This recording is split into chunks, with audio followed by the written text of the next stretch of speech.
Guys, mainit na balita ngayon kay DND Sec Teodoro, no? Kay Gibo. Eto guys, binan siya ng China. At hindi lang siya ang binan, kasama din yung kanyang pamilya. Alamin natin kung bakit siya binan ng China. Mukhang nabuwisit sa kanya ang China dahil sa kanyang mga pahayag tungkol nga dito sa usapin sa West Philippine Sea, no? Eto na, pakinggan natin ngayon yung latest news tungkol nga dito sa pagban kay Gibo o kay DND Sec Gibo Teodoro at kanyang pamilya. Hindi na sila makakapunta o makakatungtong ng China dahil sa kanyang sinabi. Eto, panoodin natin ngayon yung latest news, no? Kaya kung nakaabot kayo dito sa video natin, baka pwedeng mag-subscribe muna kayo sa ating channel, guys. Tulungan nyo ako na ma-hit natin yung 1,000 subscriber, no? Salamat. So, eto na, panoodin natin kung anong nangyari dito kay Gibo. Bakit siya binan ng China? Ng parusa ng China si Defense Secretary Gibo Teodoro at kanyang pamilya, pero pinagpilit balikat lang yan ng palihim dahil mula sa TV5 Media Center ng uwan sa balita si Camille Samonte. Camille, na sa lahat, anong sanctions ang pinataw ng China at anong dahilan nito? Gigibat na nga si Defense Secretary Gibo Teodoro at kanyang immediate family sa mainland China, Hong Kong at Macau. Bawal din daw makipag-ugnayan ang anumang China-based organizations sa pamilya ni Teodoro. Sinabi ito ng Chinese Foreign Ministry kasunod ng mga pahayag ng kalihim laban sa China sa gitna ng tensyon sa West Philippine Sea. Tinawag nilang irresponsable ang mga pahayag ni Teodoro na nakasisira raw sa interes ng China at ugnayan nito sa Pilipinas. Hindi naman Yun. Hindi lang pala China binan dito si Sec Gibo, no? Pati sa Hong Kong at Macau, ban din siya. Kumbaga, hindi na siya makakatungtong doon, no? Kumbaga, hindi na siya pwedeng pumunta doon. Tatlong bansa ang nagban sa kanya at eto nga, yung China, nabuwisit nga sa kanya. Sinasabi ng ilan dito, etong ginawa ni Gibo ay talagang good job nga daw. Kasi nga, kumbaga, inaano niya tong China dito sa ginagawa dito sa ating bansa. Kaya lang, may ilan sa mga tao din na sinasabi na bakit niya ginawa yun, ayan tuloy, nabuwisit yung China, mamaya gagong may gawin yung China sa atin. Kasi etong mga pinagsasabi niya ay talagang hindi nagustuhan ng China. Kaya nabuwisit na talaga yung China, ayun, binan siya, di ba? malinaw kung anong mismong pahayag ng kalihim ang tinutukoy ng China. Pero matatandaan na ilang beses nang kinundena ni Teodoro ang pangaharas ng China sa West Philippine Sea. Jiggy. At Camille, ano reaction dito ni Secretary Teodoro? Sige, ayon kay Teodoro, karapatan naman ng China na magpataw ng sanctions laban sa kanya. Gawain daw talaga ito ng Beijing sa mga nagsasabi ng katotohanan laban sa kanilang panlilinlang. Mas matindi pa nga raw ang nararanasan ng mga mismong mga taga-China. Hindi raw nito mapipigilan ang kalihim na patuloy na gawin ang kanyang tungkulin para sa bansa. Jiggy. At may gagawin. Yan. Kagaya nitong ginagawa ng China dito sa atin, di ba? Yung ginagawa nila doon sa mga mangingisda natin, pati sa mga coast guard natin, di ba? Yung binobomba ng tubig. Yan. Maganda din naman yung ginawa ni Gibo dito, no? Na kondinahin niya yung ginagawa ng China dito sa atin. Kaya lang, syempre, mas malakas ang China, mahina tayo, di ba?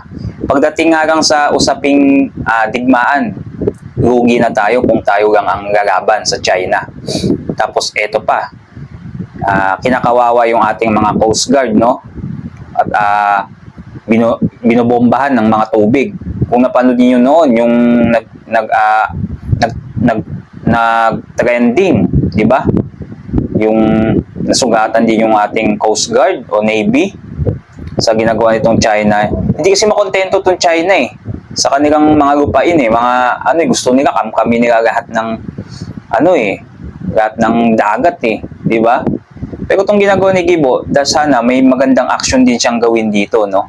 Saka sa ating pati yung ating depensa talaga pagawigin lalo. Nasa ganun, kung sakaling digmaan, hindi tayo basta-basta magpapatalo, di ba?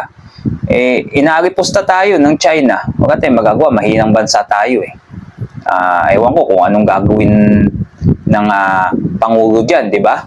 Kaya hindi talaga maiwasan na magka-tension ng ganito. At ayan, katulad niyan, laban siya, pati yung kanyang pamilya. Gagawin bang hakbang ang DFA kaugnay nito? Sige, yung tinawag ng DFA na unfriendly act ang ginawang pag-sanction ng China sa ating Defense Secretary. Bagamat prerogative nila kung sino nga papapasukin sa kanilang bansa, lalo lang daw magiging komplikado ang ugnayan ng Pilipinas at China. Hindi raw ito nakatutulong sa pagbuo ng tiwala at respeto sa pagkakaiba ng dalawang bansa.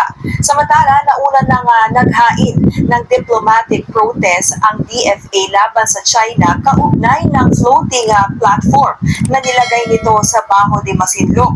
Natuklasang naglagay rin ang China ng mga karagdagang boya at antena. Hinaras ng Chinese Navy ang eroplano ng Philippine Coast Guard na magsagawa ito ng aerial inspection sa lugar. Pinabulaanan naman ni Philippine Coast Guard spokesperson for the West Philippine Sea, Rear Admiral J. Tariela, ang akusasyon ng China na pinalalaki lang ng Pilipinas ang issue sa Bajo de Masinloc. Iginiit ni Tariela na ang tunay na problema ay hindi ang pagbibigay alam ng Coast Guard sa publiko, kundi ang pagtatayo ng China ng mga istruktura sa exclusive economic zone ng Pilipinas na labag sa 2016 Arbitral Award. Yun muna ang latest. Balik. Yan, walang iya talaga din tong China, no? Talagang naghahanap talaga sila ng butas talaga, no? Para mabwisit din tayo. Yung ginagawa ng China na to, hindi na to nakakatuwa, hindi na maganda. Kasi, ang laki-laki na ng bansa nila, hindi na sila makontento. Aagawin pa nila yung sa atin naman. Diba? Napakalit na nga lang ng, ng dagat natin dyan. Tapos, aagawan nila, tatayuan nila ng kung ano-anong defense, diba? Kaya, etong tiwala talaga ng Pilipinas dyan sa China, tapos yung tiwala ng China sa Pilipinas, wala na, wasak na yan. Baka plastikan na lang yung ginagawa nilang dalawa, di ba? Itong Pilipinas, tsaka itong plastikan na lang yan, government natin. Tsaka dyan sa China. Baka nga pagka nagkadigmaan, unahin pa tayong atakihin yan, di ba? Mamaya, hindi pa tayo tulungan ng US. Ewan ko lang. Paano kayang gagawin dito ng administrasyon ni PBBM? Paano masosolve itong issue na to? Hindi matapos-tapos hanggang ngayon. Talaga dapat yan pagtuunan ng pansin ng ating government itong issue na to sa West Philippine Sea, no? Itong China naman ayaw din sumunod sa sa batas, di ba? Na ipanalo na nga natin, ayaw pa din nila, talaga inaangkin pa din nila. Wala tayong magagawa, di ba? Kayo na lang humusga guys, no? Kung sa tingin nyo, tama ba itong ginawa ni DND Sec Gibo? Comment kayo sa video natin. At huwag nyo din kalimutan mag-subscribe nang lagi kayong updated, no? Sa mga susunod pa nating mga video.